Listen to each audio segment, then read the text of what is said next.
Ce sont aussi les salariés d'IBM à la Gaude qui ont manifesté une nouvelle fois ce matin. Nous l'évoquions dès mardi. Ils protestent contre la décision de l'entreprise de confier désormais une partie de la sous-traitance informatique à des prestataires d'Europe de l'Est. Alice Rougerie, Benoît Lotte. Les salariés d'IBM ont répondu présents à l'appel des syndicats. Une mobilisation pour sauver 70 emplois de sous-traitants.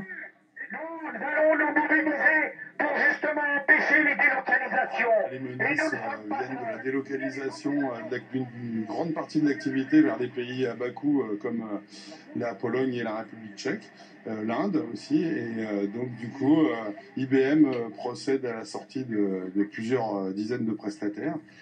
Des ingénieurs informaticiens détachés en mission chez IBM, des emplois qualifiés qui nécessitent une bonne connaissance du terrain. Quand il y a des changements dans les équipes par rapport à des sous-traitants ou des IBMers qui travaillent depuis des années, parfois plus de 10 ans, sur des contrats ou sur le service aux clients français, et qu'on le remplace par des nouveaux embauchés ou des sous-traitants en Pologne ou en Inde, forcément on n'a pas le même niveau d'expérience.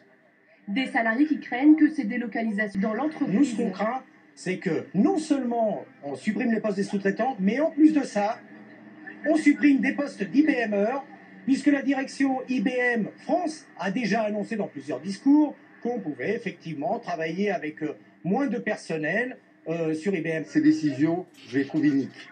Iniques parce que IBM n'a aucune difficulté.